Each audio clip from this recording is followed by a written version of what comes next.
today we're going to talk about food plots versus bait, and the ever heated topic about those two alone and those two together. So today the discussion is not about if you believe in food plots or baiting, or if you think baiting is a food plot or a food plot's baiting. That's not the discussion today. The discussion that we're going to have today is simply how to go about using both for the same reason, for the same outcome. And what I mean by that is I have folks that either reach out and just start the conversation about maybe next year's plan, having a idea in mind of starting the analysis package, having me out to their properties, that haven't had any work done to their property at all, and they have just in the past, from a state such as Michigan, that has in the past allowed baiting, they have just ran with that baiting mentality, and now they're looking to see if that's the right thing sometimes, to see what it takes to go to the next level and step up in the more of the habitat side of it, as far as implementing food plots and doing some work as far as bedding areas and some tree work to the property. So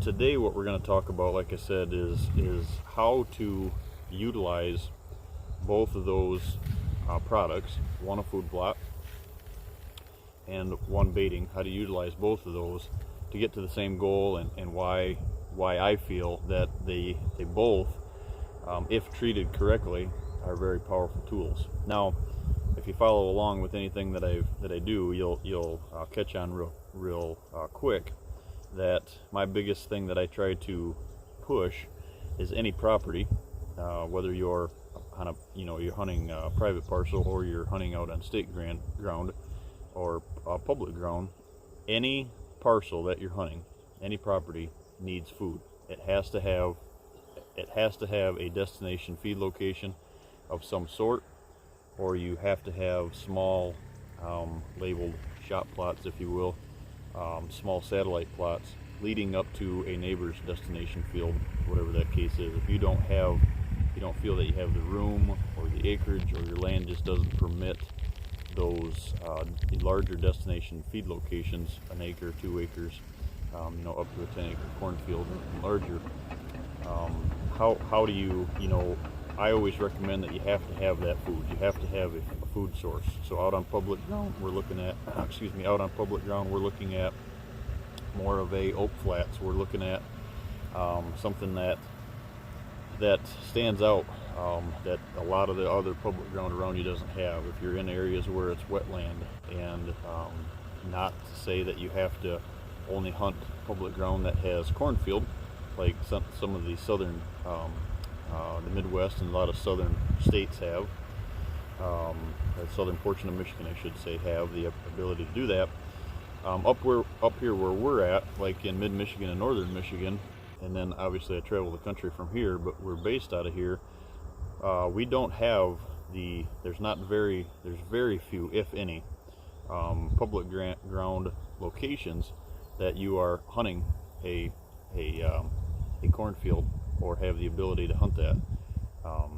Big produced. Now up here, they've got some of the DNR plots, stuff like that they maintain in the rye, but it's not the cornfield that a lot of the guys that maybe even are following this see down in the southern part of Michigan, into Indiana, Illinois, even parts of Iowa. Iowa has a lot of it actually, where the public ground, you're hunting along those destination feed locations. So today's topic, without getting off topic here, today's topic is discussing how to go about using, if you are going to use food plots, or if you're going to use bait, how to end up at the same goal.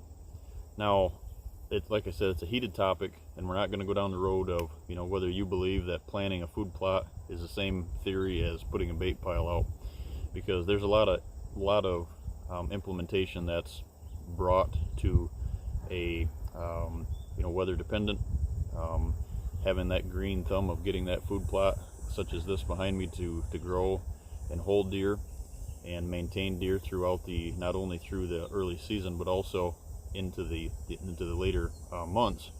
There's a lot that comes with that. There's a lot that rides on the help of Mother Nature. So in my eyes, it's not a bait pile.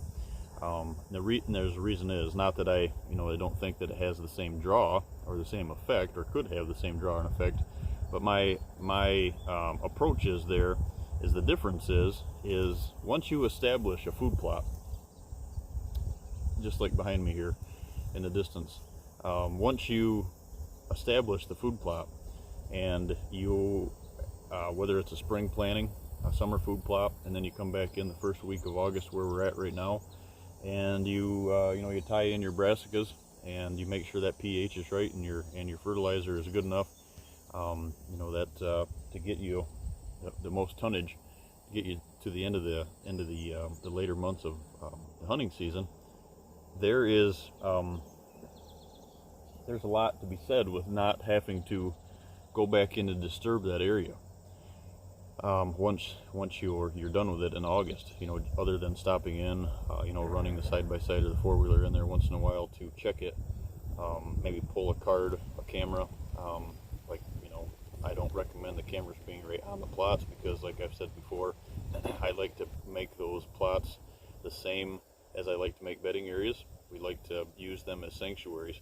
So the idea of having a bait pile versus a food plot is it's a draw. It becomes a destination feed location. But what happens is, more so than on a food plot, the food plots are becoming, through my following or some coaching that's out there in the industry, a lot of guys are starting to realize that not hunting on food plots is very, very powerful. Planning it, you got to have it. Implementing with bait is a good thing in some areas if it's legal. To nutrition side of it, to give the deer something to eat, it all ties into it. But the difference between the two is a food plot you can plant, and like I said, other than just stopping in once in a while to check it, you don't have to interrupt the day-to-day process. You're not leaving the scent there in interrupting that, because the goal is the same as it is on a bait pile, where or using bait, even if you're dispersing it and it's not a pile. Don't take me wrong on that. A lot of guys are using the correct tool there and dispersing it over larger areas, but it's still a bait location. The difference is you have to physically go in and maintain that bait location, that bait stand, the bait site, more frequent.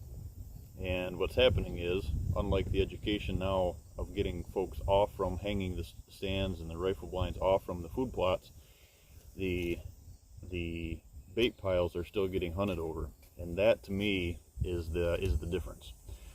So what I recommend that you try is, this is something that I years ago when the kids first started into hunting, I was running. We were able to bait here, it was legal, and I was still running the bait here in Michigan for the kids, and I thought that that was the thing to do, especially during the youth hunt, to try to compete with that ag setting, that ever-changing ag that's out on these farms. But here in Michigan, the youth hunt is in September this year. It's really early in September. It's actually the same weekend as the Wisconsin opener.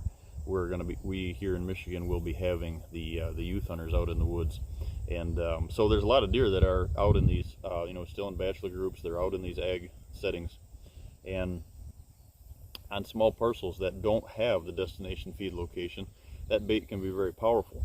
But today what I'm going to talk to you about is transitioning from the thought process of sitting over a bait pile and getting that, if you're going to use the bait, if it's legal in your state, or if you're watching this in a state such as Michigan where it's not legal, as the Lower Peninsula, but some folks are still using that. That's your choice.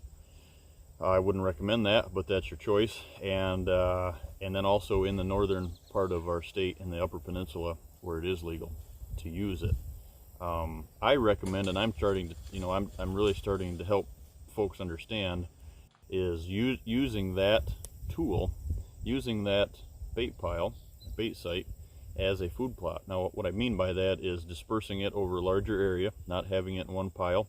So you take, by doing that, you take the drama key, that key point of drama, too many does in one spot. It's undetermined yet whether that nose-to-nose contact is really the cause of the CWD. That's outside of the picture. It disperses that drama over a larger area, such as a food plot does. That's one thing. The second thing is something to keep in mind that I see a lot of folks overlooking on the bait pile. Is a bait pile situation or a bait location is your does are acting the same as they would on a food plot. Now on a private parcel, let's say that we've went in and you guys have implemented, and we are doing the habitat improvements and the food plot craze, and you're putting these food plots in, fall food plots hopefully. That's a great strategy. But in that mind, a lot of folks are knowing that are understanding, and that's one of my missions here, to help folks really understand that, is your does are going to be bedded whether you want them there or not, whether your habitat is set up for them. Your does are going to find a way to bed within, if that is the draw that it should be, they're going to find a way to bed within 75 to 100 yards of that food source, food plot. Now, with that said, with a bait pile, what happens is, because you're, like we had just talked before, you're in there more frequently, what's happening is I've been there, I've done that, and until that I took myself out of that equation and said, even though that the draw that I think that powerful that it might have early season to compete with that ever-changing ag, or that destination feed location out there, even though that power might be as strong as I hoped it would be, I'm going to back myself off that. So my baiting area, my bait location, or my food plot is not pressured. That is when you start seeing the benefits of that. Now, the problem that we have, like we said, is you plant the food plot and you maintain it throughout the summer, and when it's September on, you pull away from it and you're not in there disturbing it. So the does are getting up out of their bed. Hopefully maybe that's enhanced to really lock them on that within that first 75 yards of the food plot. They get up in the evening and they move out to the destination feed location, out to your food plots, undisturbed. And after dark, after they're done eating, sometimes they're bedding in the food plot during that 4th and 5th feeding, and then they're back into that, they transition back into that bedding area. So they're, that old saying that the does are not going to move very far, their home range is pretty short. That's the reason why. And I see a lot of that out on public ground with the food plots, folks not understanding that, as far as hanging tree stands right on your destination food location that you're making as a bait pile, and not taking into consideration that the does are bedded there close. So what's happening is you're going into those locations that you have now created into a destination feed location, and you've overpowered with bait. You've overpowered the natural browse and the relatively available oaks or whatever dropping in that area that you were hunting there to begin with. You've overpowered that, and now your bait pile, your mineral site, or whatever that you're hunting over, is now a destination location. And those does are within that 75-100 yards. You go in there, which you don't have to in a food plot situation. You go in there to hunt it, and you're hunting over that bait pile, and whether you realize you're doing that or not, you're blowing those does off. So the simple difference is, without going into a lot of different equations, what one has, one doesn't. The simplest thing is to refer them to each other. Is the bait stations just aren't as, what I call, as efficient throughout the year, and the reason is you have to apply pressure to go in and rebait those every, with that 2-gallon limit, or if you're baiting with whole produce as far as sugar beets or carrots, or one bite bait as far as corn, that stuff will go quite a ways. But 2-3-4 days into it, at that small amounts, you cannot you have to physically go in there and redo that area. So what I recommend is this: if you're going to use bait, if it's getting late in the year and you're creeping up and we're getting past the time of getting, you know, being able to have a productive food plot, if you're in the Midwest listening to this, if you're in here in Michigan, you know, I feel pretty comfortable trying to help folks get some seed in the ground as far as your brassicas into about the 15th of August. And if you're down south, obviously in the southern states, you can bump that up, you know, even as late as September 1st, the end of August, September 1st. So knowing that if you're going to use these, if you're looking for an attractant, if you're looking for the destination location on your farm to place some of those does, those powerful does, but place them in the right spots, what I recommend is putting some thought into treating your food plots as treating your bait stations, I'm sorry, as your food plots. So then the reason I say that is dispersing the bait over larger amounts or larger areas, trying to locate those just because it's an opening. Make sure it's in the right spot. Go through the same steps that you would when you're designing, you're reaching out to me and I'm designing a food plot area. Even the folks that are listening that I've designed your properties that you haven't implemented or you haven't constructed it yet, if you're in an area that is legal to do so, and quite a few areas that you know, I've done this are, especially the UP of Michigan, if you are designed and you know that location, that destination feed location, that food plot area that we designed is in the right spot, or you have designed through you know, through learning and through teaching, following along, use that area as your bait in those areas. Disperse it over a larger amount. Make sure that you have workable trees. You have areas that's just not pine. It's not just butted up against a bunch of pine with no browse, is because in our area, like I've said before, is in the Midwest, the northern Midwest, up into here to Michigan, the Northeast, you know, up into New York. Now down below, these numbers are shorter, but in our area, it's up to 90% of a deer's intake is browse. So that's one of the biggest things I see, is whether you're using bait or you're using food plot, you know, putting these in an area where there's no bedding close to it for these does. And what happens is then your does are searching for bedding. Your does are going a longer area. One, you don't have the does out on the food plots before daylight, so you already trigger the nocturnal movement.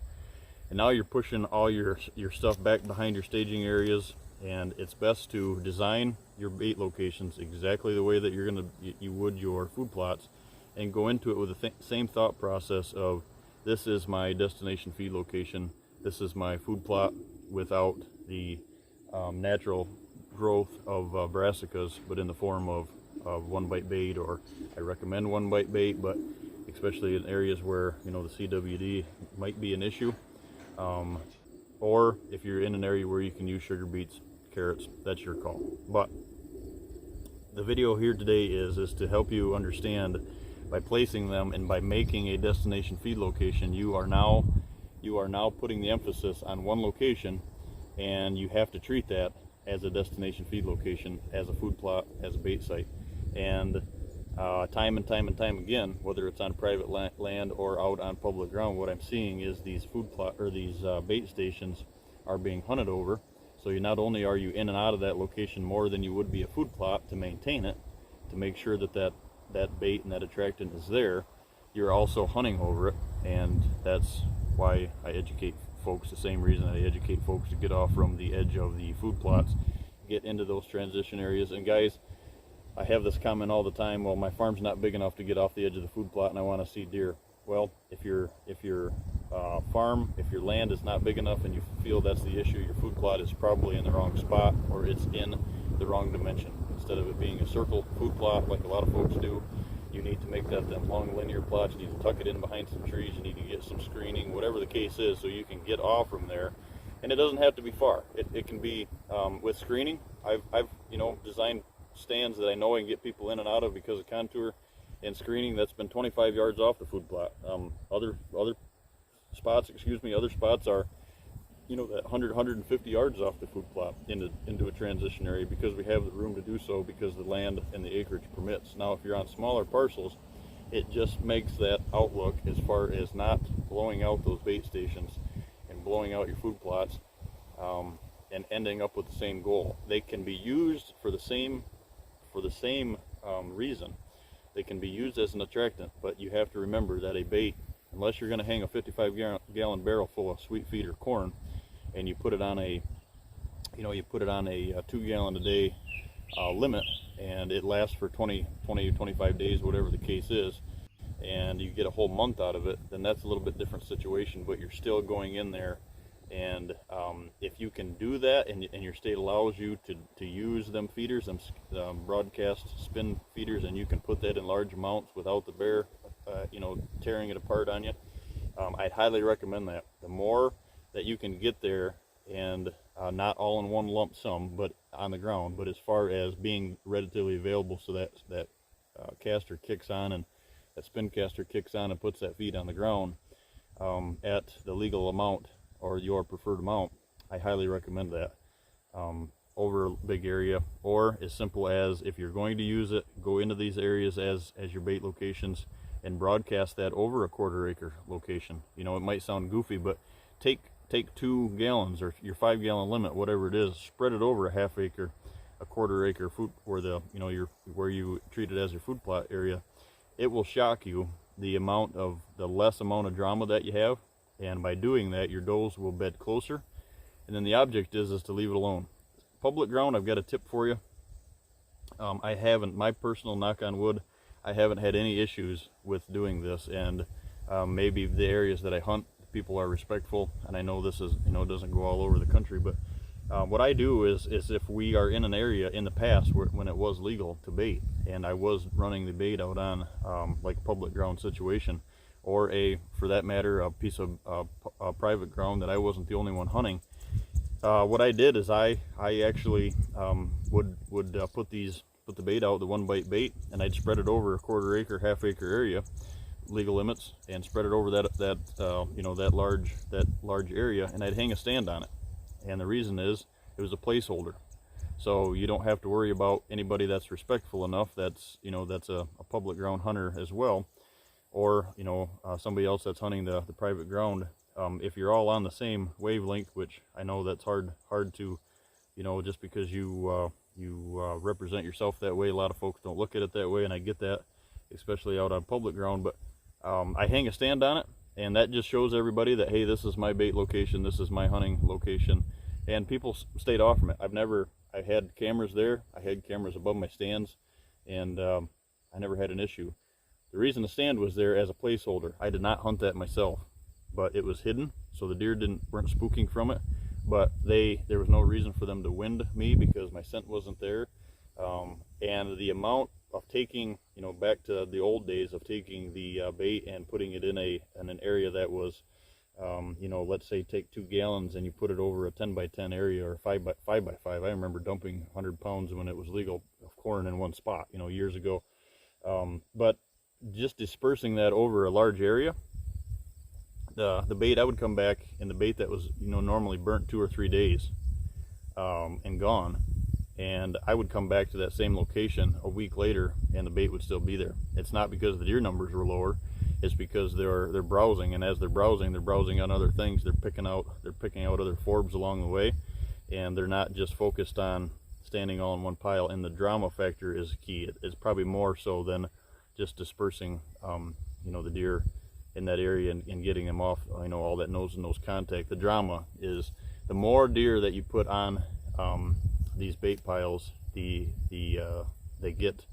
does get fighting with each other, and it creates drama. Next thing you know, you've got does blowing at does, and you've got does running each other off, and all that drama just pushes your chances, pushes your staging areas for mature bucks back further, which means you have to be back further even behind that. So just a tip, guys, it's something I've used for years, and even more so now that we've switched to all food plots, because I don't hunt any areas right now that bait is legal.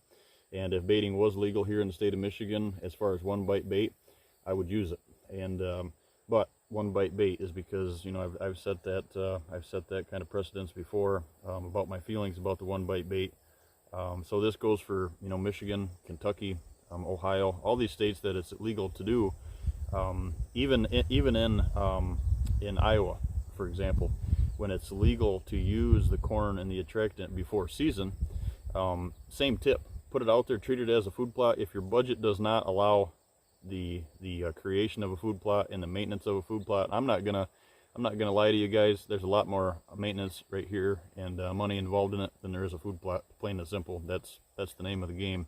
And I get it. You know, a lot of folks don't have that.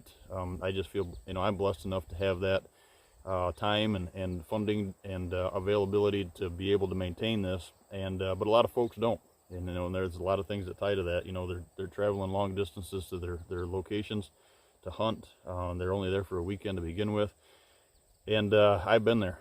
That's why I can relate to a lot of folks through this channel, is because I've been there. I didn't start off hunting, you know, 500 or 1,000 acre ranches in the Midwest and you know, never baited a day in my life. I've been there. I've done that. Bought the T-shirt. So that's why I can relate to you. So what I've done is, over the years, I've tried to just connect these things together as far as tips. And that's one of the tips that I you know, recommend to my clients. And a lot of people in the industry will probably frown on that, or probably pull their hat down over their eyes when I say that. But, you know, taking the step and calling someone such as myself to come on and give you an idea on where these food plots should be to begin with, and designing your property. And if, like I said, it might be in an area where you know, it would cost a fortune just to get the food plot to grow. And if baiting is legal, then use it. If you want to use it, use it. And but what I'm here to tell you today, the video is to use it properly, as you would as a food plot. And the reason is you can take that pressure off it then, and you don't hunt over it. Once it's a big step. It's a huge step. It's something that we've all done in Michigan. I've done it for years. My father did it. My grandfather did it. I get it. But just try it this year. Treat that bait location as a food plot. Pull the stand off from it. If you're on a public spot, or you're on a piece of ground where you think somebody else might hunt it, hang a stand on it, and let the precedents be known that, hey, I'm here. This is my stand location out on public ground. You know, you gotta have your you know, your name and number or whatever it is on it nowadays.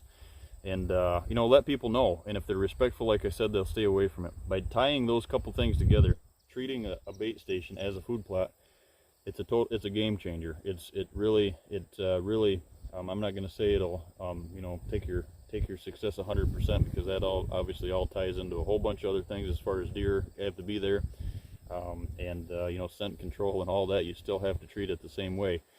But the power is in planning a food plot or using a bait station and not hunting over it and ending up with the same goal.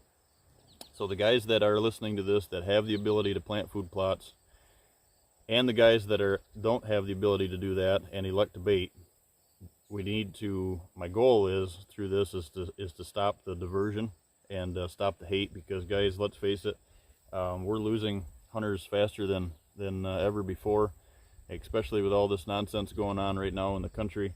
This is a passion of all of ours, and the way I look at it anymore is we're all hunters at the end of it. But the reason, my feeling is, the reason that we're losing a lot of hunters is because we're fighting within. We're fighting amongst ourselves. You know, you have a food plot, and shame on you, and I have a bait pile, and you know, we're shaming each other, and it has to end. So here I am today, teaching you that the